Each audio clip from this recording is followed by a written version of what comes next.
The Terran research vessel, Dauntless, floated silently in the cold emptiness of space. Its long white hull reflected the pale glow of a distant sun, and its engines hummed with a steady, calm rhythm.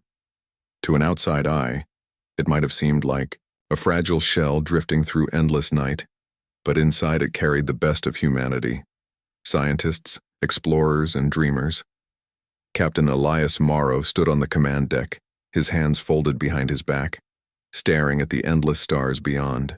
The wide viewing glass. He had led the Dauntless for 5 years now, traveling from one corner of the galaxy to another, always pushing farther than anyone thought possible. For him, every star was a question waiting to be answered. "Captain," said First Officer Lynn, her voice calm but edged with excitement. "Long-range sensors have detected a ship, not human." The words hung in the air. Not human. The crew turned toward the officer's console. Humanity had made contact with a handful of alien civilizations before, but each encounter was rare, precious, and filled with uncertainty. A ship out here in the Perseus Arm so far from Earth was unusual. "Put it on screen," Elias ordered. The large viewing display flickered, showing a shape emerging from the darkness. The alien vessel was unlike anything human eyes had seen before. It was massive, with curving black structures that resembled wings, stretching like a predator ready to strike. Glowing blue veins pulsed across its body, giving it the appearance of something alive rather than built. A murmur spread through the bridge crew. "It's Etherian," whispered Lynn. The name sent a quiet wave of unease across the deck. The Etherians were known in scattered reports as a proud and powerful species, tall and sharp-featured, with a reputation for quick tempers and sharper claws. Humanity had heard rumors of them, but only distant tales, never a meeting face-to-face. Until now. The alien ship's lights shifted, and a clear signal beamed toward the Dauntless. "They're hailing us," Lynn confirmed. Elias straightened. His heart beat faster, but his voice stayed calm. "Open the channel." The screen shifted again, and the image of the alien appeared. Ambassador Thrikala filled the screen. She stood tall, her figure draped in silver garments that shimmered like molten metal. Her skin was a deep shade of violet, her eyes glowing gold with an intensity that seemed to pierce through the glass itself. Around her, the chamber of her ship was lit with dim crimson light, giving her presence an even more commanding aura. Her voice was smooth but sharp, each word carrying weight. "So, humans. At last the galaxy shows me your kind." She tilted her head, studying Elias as though he were a strange insect pinned under glass. Elias nodded politely. "I am Captain Elias Morrow, of the Terran vessel Dauntless. We come in peace, seeking knowledge and friendship." A thin smile curved across Thrikala's lips, though it did not look friendly. Peace. Friendship. How small those words sound from such small creatures. The crew bristled at the insult, but Elias raised his hand, signaling silence. He knew that first contact often came with misunderstanding, and pride was dangerous in such moments. Thrikala leaned closer to the screen, her golden eyes bright. "Tell me, human captain, what makes your species worthy of traveling among the stars? Do you think yourselves strong? Wise? Eternal?"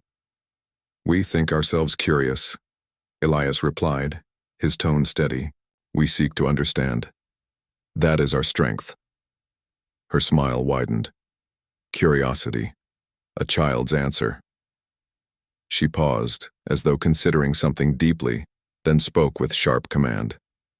"Show me your worm that grows twice its size, Insolent." "Human!" The bridge fell silent. Every officer turned their head toward Elias, eyes wide. Some looked confused. Others barely contained laughter, though none dared let it out. "A worm?" Elias repeated carefully. "Yes." Thrikala's voice rose like a challenge.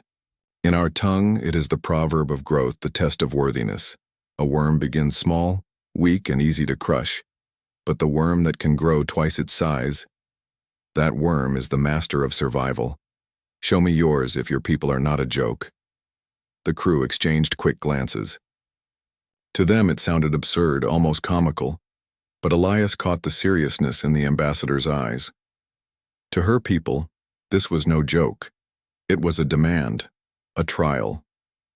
He straightened. I see. You wish to test our ability to grow, to adapt. Thrikala tapped one long claw-like finger against her chair's armrest. Yes, adaptation. Show me, human, or crawl back to your tiny homeworld and remain forgotten. The screen went dark, leaving only the stars.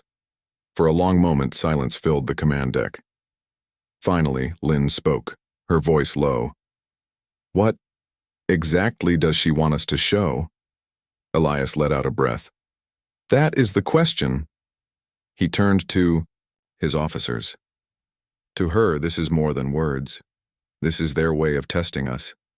We need to prove humanity can rise beyond its size.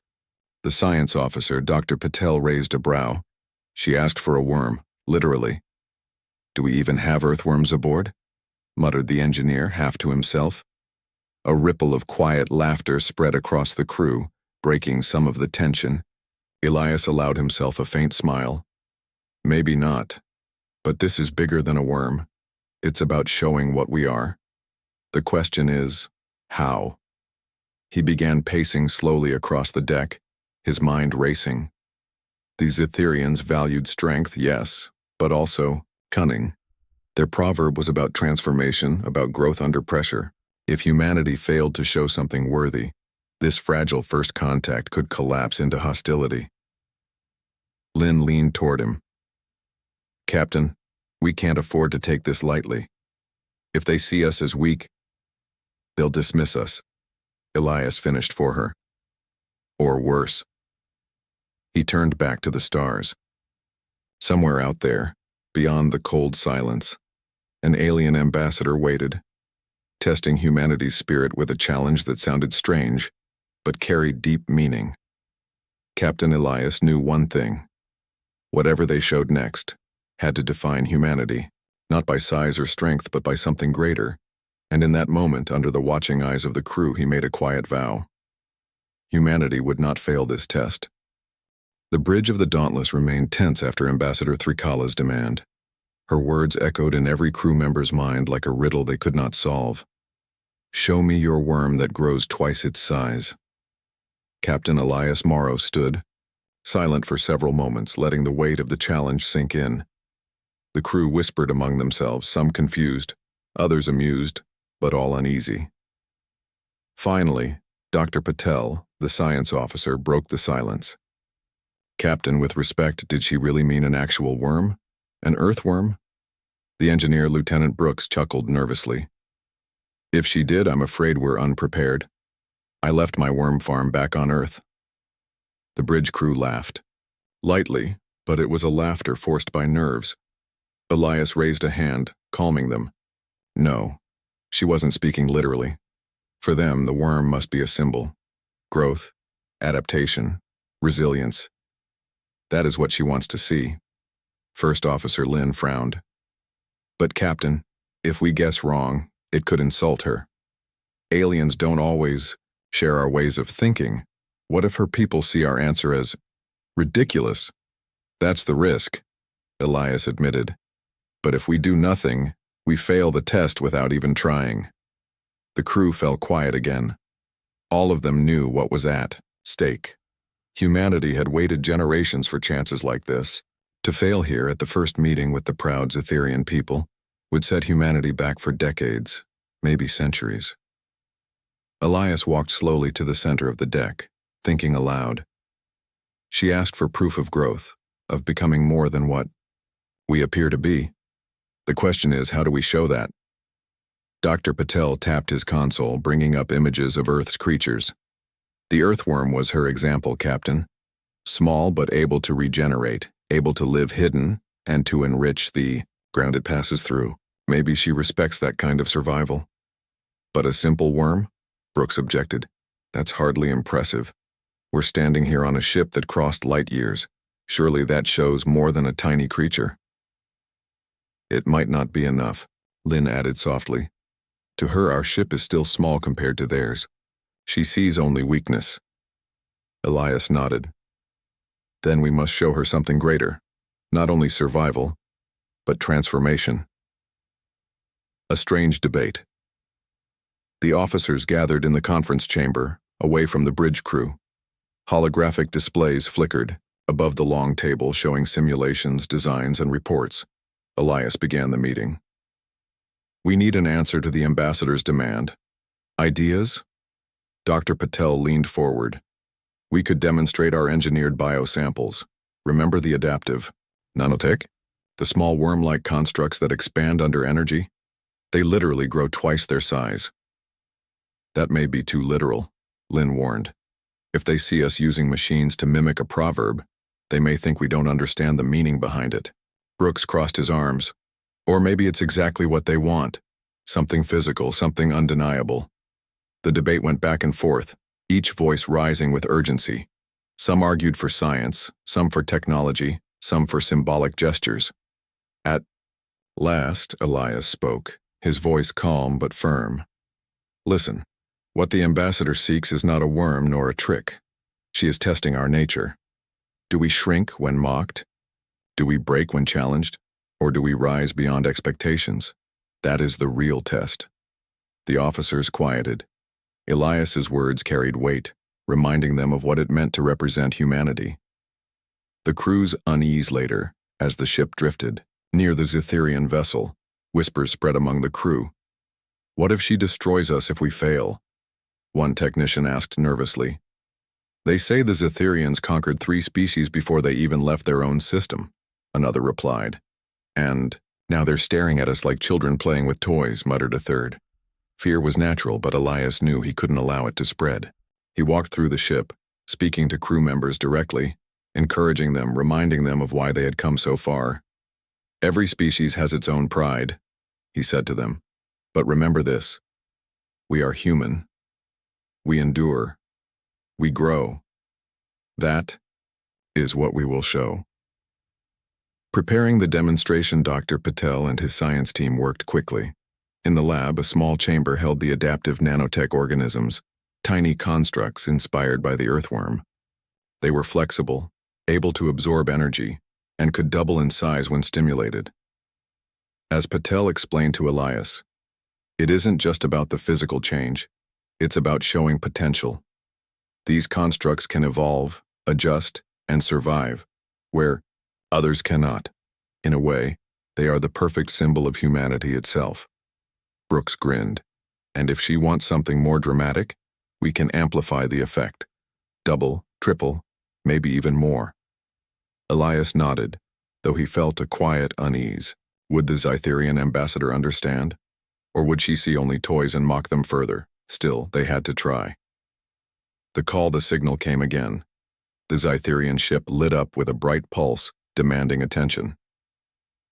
They want a response, Lynn said. Elias stood tall, smoothing his uniform. Open the channel. Once more, Ambassador Thrikala appeared on the screen. Her golden eyes glowed, her expression sharp and unreadable. Well, human? Have you brought me your worm? She asked with clear impatience. Elias bowed his head, slightly. Ambassador, we understand your request as a test. You asked for proof of growth, proof that humanity can rise beyond its limits. We will show you. He signaled Patel, who activated the demonstration chamber. On the screen, a projection appeared, a small construct shaped like a worm, lying still. As energy was applied, it began to move, stretching, pulsing, and slowly, growing larger. Its size doubled before their eyes. The crew watched in silence. The ambassador leaned forward, her golden eyes narrowing. This is your worm? She asked. Yes, Elias replied. It is a creation of our science, built in the spirit of the creatures of our world. It adapts, it grows, and it thrives in places others cannot, like humanity itself. For a long moment, the ambassador said nothing. The silence pressed on the crew like a heavy weight. Then, a sound like laughter echoed from her throat. Not cruel, but sharp, filled with intrigue. Clever, very clever, human. You give me not a worm but a mirror of yourselves. small, but willing to grow. The crew exhaled as one. Relief filled the air. But Thrikala's expression darkened again. Do not think you have passed the test so easily. Words and tricks mean little. True growth is seen in crisis, in struggle, in fire. Her voice sharpened. So I will give you a second test. Let us see if your worm can survive when crushed. The screen went dark. Shock and uncertainty. The crew erupted in voices of concern. What does she mean, a second test? Crisis, fire? Are they going to attack us? Elias raised his hand. Quiet. He stood firm, though his chest tightened. He understood what was coming. The ambassador had been intrigued, but not convinced. Now she wanted to see humanity tested not by words or science, but by trial. He looked out at the stars, the alien, ship glowing like a predator in the distance. She will test us with danger, and we must be ready. The crew fell silent, the weight of his words pressing down on them all. They had passed the first step, but the real trial was about to begin. The crew of the Dauntless stood in silence after Ambassador Thrikala's final words. Her demand lingered in the air like a storm cloud. Let us see if your worm can survive when crushed. Captain Elias Morrow stared at the darkened screen, his jaw tight. He knew what this meant. The ambassador had accepted their first answer, but she was not finished. Now she wanted proof that humanity could endure more than clever tricks. She wanted to see their strength in the face of danger. Captain, First Officer Lin said quietly, do you think she's going to attack us? Not in the way you imagine, Elias replied. This is a test. She wants to see how we respond under pressure. But yes, she's about to put us in danger. As if on cue, the Dauntless shook violently. Alarms blared across the bridge and red lights flashed. Report, Elias barked. Energy surge coming from the Zetherian vessel, shouted the engineer Brooks. It's targeting our systems, not a direct weapon strike, something more like interference. Life support levels dropping, another officer warned. Oxygen recycling offline. Gravity stabilizers fluctuating, added Dr. Patel, gripping his console as the floor tilted slightly. The Dauntless groaned like a wounded animal. Systems flickered, lights dimmed, and the steady hum of the engines faltered. Elias steadied himself against his chair. So this is her test, he said grimly. She's disabling us. She wants to see if we can endure. The trial begins. The ship was in chaos. Crew members rushed through corridors, trying to repair failing systems. Panels sparked, lights flickered, and the once steady ship felt like it was on the edge of collapse. On the bridge, Elias took command. Brooks, get me partial engine control. We can't drift helpless. I'm trying, Captain, but the interference is locking our systems. It's like she's wrapped our ship in a cage of energy. Dr. Patel was scanning data furiously. It's a controlled disruption. She's deliberately stressing multiple systems at once. If we don't adapt, the ship will fail. Lynn's eyes hardened. She wants to see if we panic, if we turn on each other. Elias nodded. Then we won't. Everyone, listen to me. We will not break. We will find solutions. The crew straightened at his words. They had trained for emergencies, but this was different. It was not nature or accident testing them. It was another intelligence, cold and watching, waiting to see if they would crumble. A ship in struggle minutes turned into hours of struggle. Oxygen levels dipped lower, forcing the crew to ration their breath and work in shifts. Some corridors lost gravity completely, sending tools and people floating in slow, awkward arcs. Other parts of the ship had gravity doubled, pressing crew down with exhausting weight. The engineering team sweated as they patched circuits, only for another failure to strike elsewhere. It's like fighting a hydra, Brooks muttered. Fix one head, two more appear. Still, no one gave up. Crew members encouraged each other, shared rations of water, and pulled together instead of panicking. At one point, the communications officer suggested sending a plea to the ambassador. asking for mercy. Elias silenced the idea at once. No. If we beg, we fail. She wants to see if we can endure on our own. And we will. Human ingenuity. The breakthrough came from Dr. Patel. He studied the patterns of interference and noticed something unusual. "Captain," he said, eyes bright with realization, "the disruptions follow cycles. They're not random, it's like she wants to see how fast we can adjust." Elias leaned over his console. "Can we predict the cycles?" "Yes. If we reroute power in sync with the surges, we can stabilize. Parts of the ship.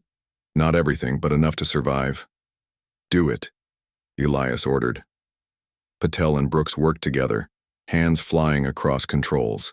Sparks flew from overloaded panels, but slowly the ship's systems began to find balance. The engines coughed back to life at partial power. Life support steadied, though oxygen remained thin. Gravity normalized in most sections, though it still flickered now and then. The crew let out sighs of relief, though they knew the danger wasn't. Force the ambassador watches. A sudden transmission cut through the static. Thrikala appeared on the screen again, her golden eyes gleaming. "I see your ship still flies," she said with interest. "Many would have collapsed by now, yet you hold on." Elias met her gaze. "We are human, we adapt, we endure." She tilted her head. "Endure, yes, but for how long?" The test continues. The screen darkened again, and another wave of disruption slammed into the Dauntless.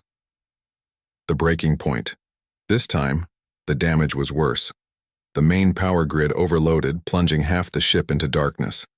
Fires broke out in the lower decks, and the crew scrambled with extinguishers to put them out. Oxygen dropped dangerously low, and some crew began to weaken from lack of air. On the bridge, Elias gripped the railing. He could see the exhaustion in his people's faces. Sweat, fear, but also determination. "Captain," Lynn said softly, "we can't keep this up much longer." Elias closed his eyes for a moment. Then he spoke with calm certainty. "We will not break. Do you hear me? Every system that fails, we repair. Every fire that burns, we put out. Every breath we have, we use it to keep moving forward. That is what it means to be human." The crew straightened, inspired by his words. Tired hands kept working. Weak legs kept standing. No one gave up. A symbol of growth in the science lab, the adaptive constructs, the worms, were still active.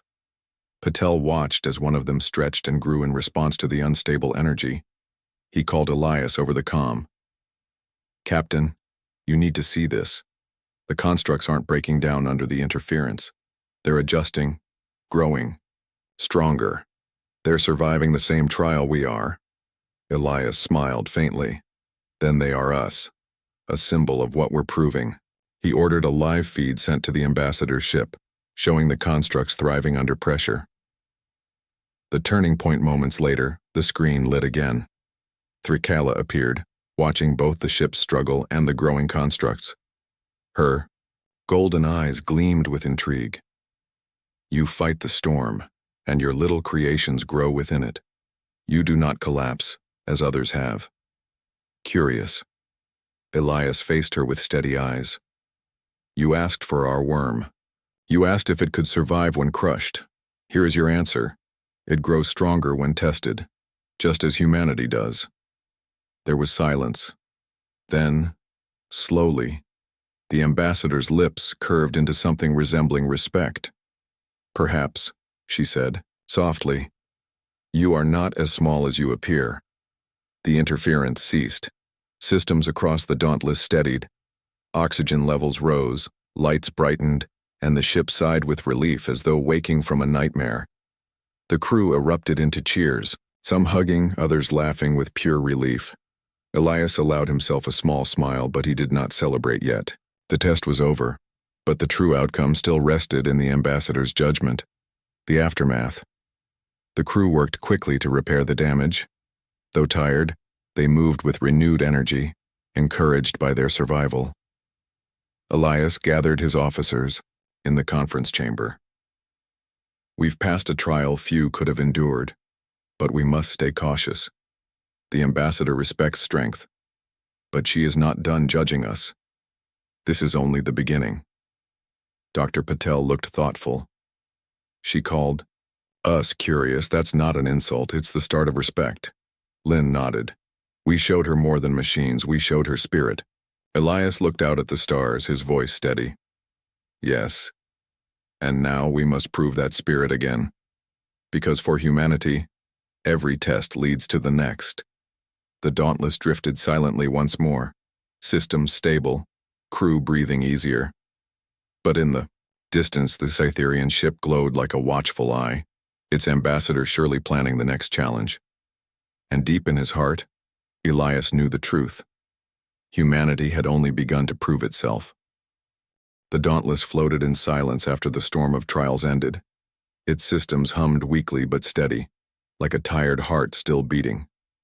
The crew moved through the ship with relief written across their faces, patching broken panels, sealing damaged walls and sharing grateful smiles.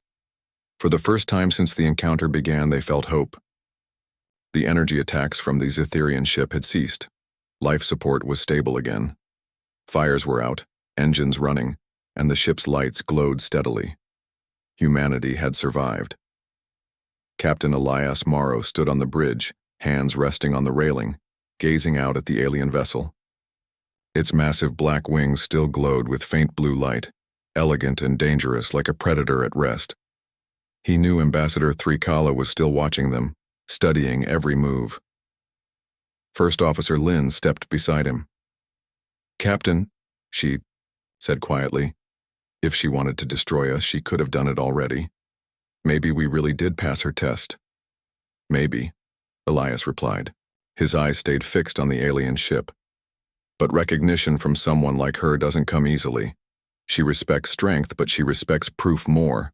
Let's see what comes next. The call returns moments.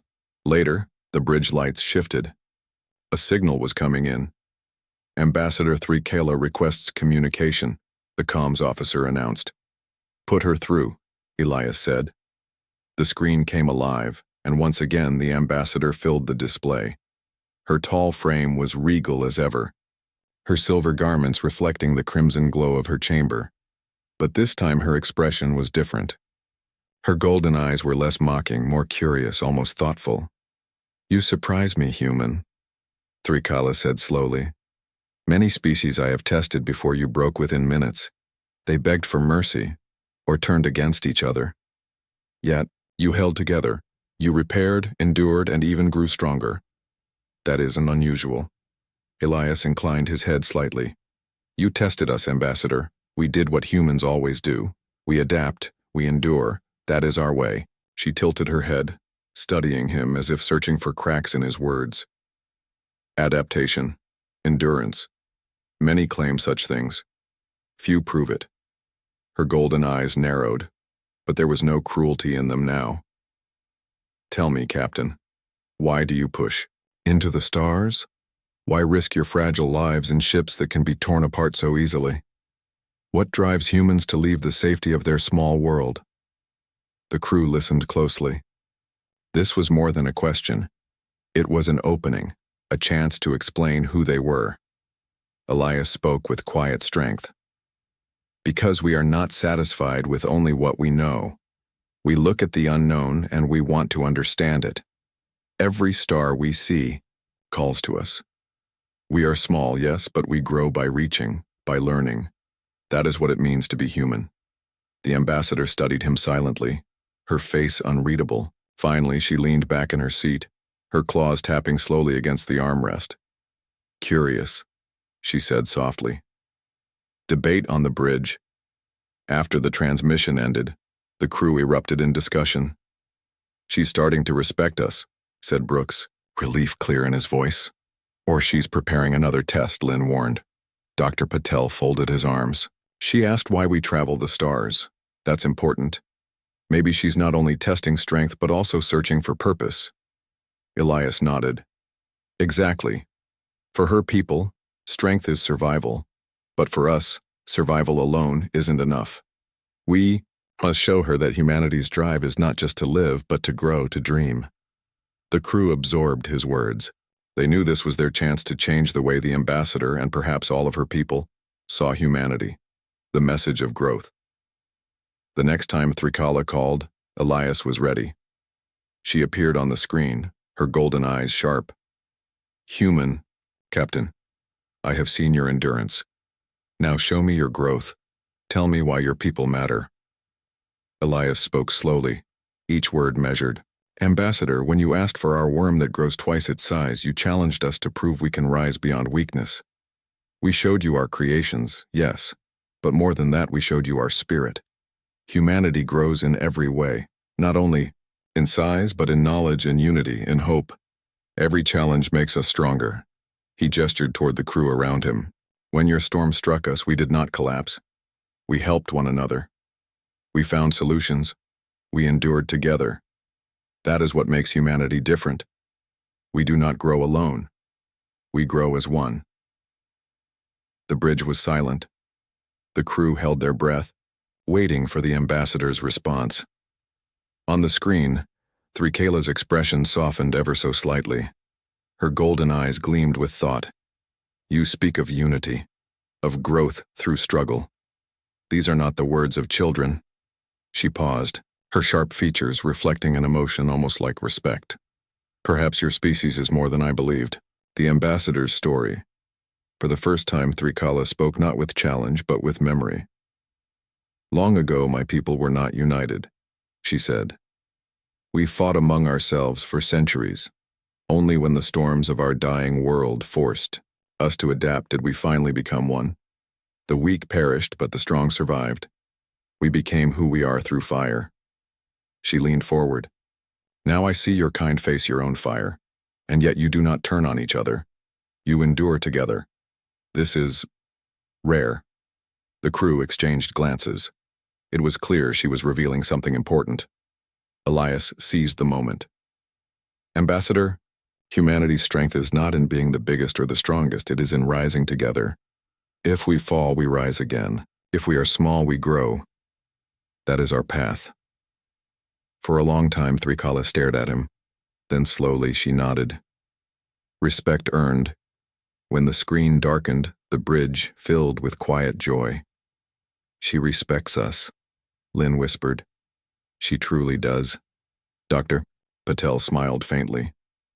"We showed her more than survival. We showed her meaning." Elias looked out at the stars, his heart steady. "Respect is earned, not given. We've taken the first step. But there is still more ahead." A symbol. Shared later that day, a small container was transmitted from the Dauntless to the Zetherian vessel. Inside it, the adaptive constructs, the worms, were sent as a gift. Elias attached a message. "These are small, but they grow. When tested, they are a symbol of humanity. May they remind you that we too grow in the face of struggle." Hours later, the Zytherian ship replied with a gift of its own, a shard of dark crystal, glowing faintly with inner light. Thrikala's message was short, but powerful. "For the first time, I share this with another species. It is the memory. Stone of my people, carved from the storms of our home, you have earned recognition." The crew gathered around the glowing crystal in awe. It was not just a gift. It was proof that humanity had crossed a threshold. The dawn of respect. That night, as the crew rested, Elias stood alone on the bridge, watching the alien ship in the distance. He thought about the trials, the suffering, the fear, and the hope. Humanity had been mocked, tested, almost broken, but they had endured. They had proven themselves not through weapons or power, but through spirit, unity, and resilience. And now, for the first time, the proud Zetherians looked at humanity not as insects, not as children, but as something worthy of recognition. Elias allowed himself a quiet smile. "This is only the beginning," he whispered to the stars, "but it is a beginning worth remembering." The Dauntless floated in the quiet after the storm of trials. The crew had endured fire, fear, and exhaustion, yet they stood together stronger than before. For the first time in human history, they had faced a proud and ancient species, survived their tests and earned a spark of respect. But the journey was not over. Recognition was only the beginning. Humanity now carried a weight greater than survival, the weight of proving that this respect was deserved. Captain Elias Morrow stood at the bridge's wide viewing glass, his gaze locked on the dark-winged vessel of the Zetherians. The alien ship glowed faintly, silent, but watchful. He knew Ambassador Thrikala was still there, considering her next move. First Officer Lynn stepped beside him.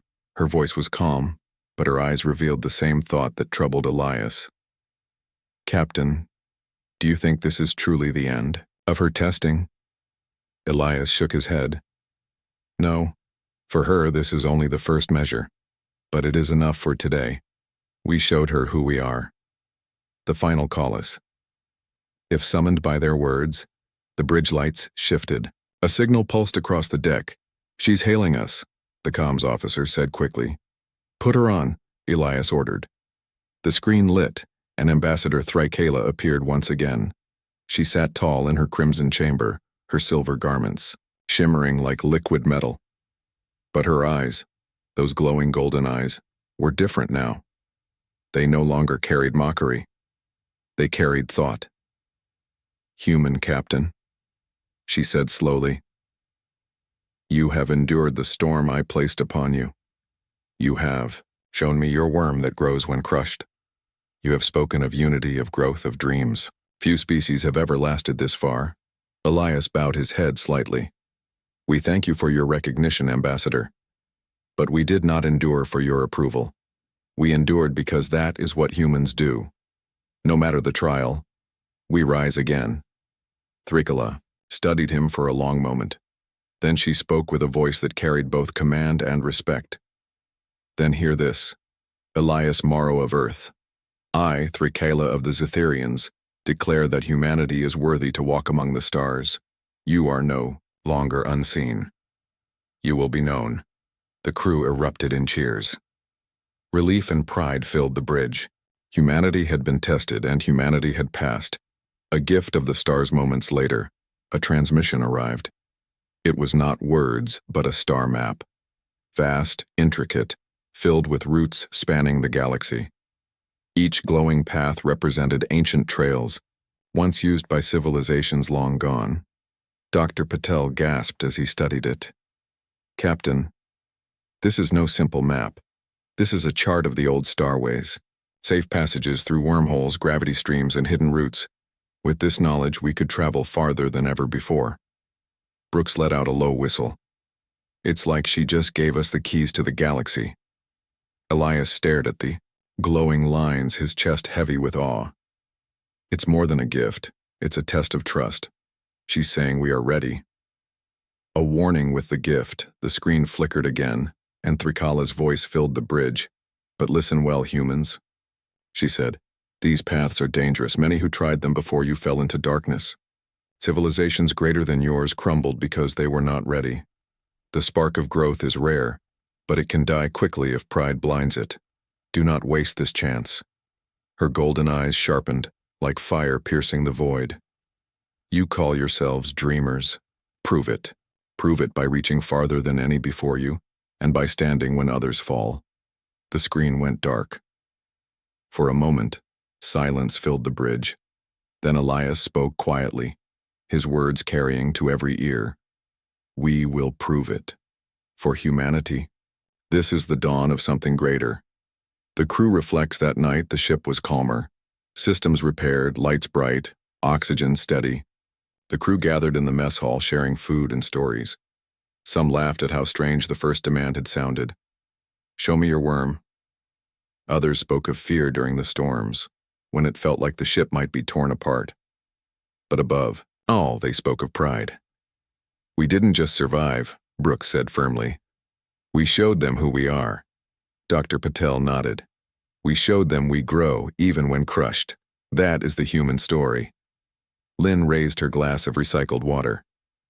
"To humanity, the small species that grows twice its size when tested." The crew cheered, their voices echoing through the ship like thunder. The captain's quiet moment later. When the crew rested, Elias stood alone once more at the viewing glass. The star map still glowed faintly on the displays beside him. Each path was a new frontier, a promise of journeys yet to come. He thought of Earth, far away, of children looking up at the stars, not knowing yet that their species had just taken its first true step into the greater galaxy. He thought of the generations who had dreamed of this moment, who had worked, struggled, and sacrificed to build ships like the Dauntless. And now, the dream was real. He whispered softly to the empty bridge, "We are no longer alone, and we are not small. We are human, and we will grow." The message home. The next day, Elias ordered a transmission prepared for Earth. The crew gathered as he spoke into the recorder. His words were steady, filled with pride and humility. "People of Earth, this is Captain Elias Morrow of the Terran vessel Dauntless. We have made contact with the Zytherians, a proud and ancient species. They tested us with trials of endurance and unity, and humanity prevailed. They have given us a gift, a map to the stars beyond our reach. This is not only recognition, it is an invitation." He paused, letting the words sink in. "We are no longer just explorers of our own world. We are part of something greater. The galaxy knows we exist, and now we must prove we are worthy, not by conquest, but by growth, by unity, by dreaming together." He ended with a simple line. "This is the spark of our future. Guard it well, carry it far, for humanity is ready." The crew applauded softly as the message was sent, bound for Earth to inspire billions. A new dawn days later, the Gytherian ship finally departed. Its massive wings stretched, glowing veins pulsing, and then with a burst of light it vanished into the starways. The Dauntless remained behind, carrying both the memory stone of the Zytherians and the priceless star map. As the crew prepared their course home, Elias stood at the heart of the bridge. "Set course for Sol," he said. "It's time to bring the spark home." The engines roared softly and the ship turned toward the distant glow of Earth's sun. Behind them lay a trial of fire and endurance. Ahead of them lay the future of humanity among the stars, the spark beyond, and so it began. The tale of a small ship called Dauntless, and a crew who faced a proud alien race and proved that humanity was not weak. That humans, like the worm of the proverb, grew when tested, doubled in spirit, and rose beyond limits. This story would be told across generations, not as the end of a journey, but as its true beginning. For in that moment, humanity carried something greater than technology or weapons. They carried the spark of recognition, the knowledge that they mattered among the stars. And once a spark is lit, it can never be forgotten. The Dauntless sailed onward, carrying humanity's future, carrying the dream, carrying the fire of a species that refused to remain small, for humanity had been tested, and humanity had endured. And now, humanity would rise.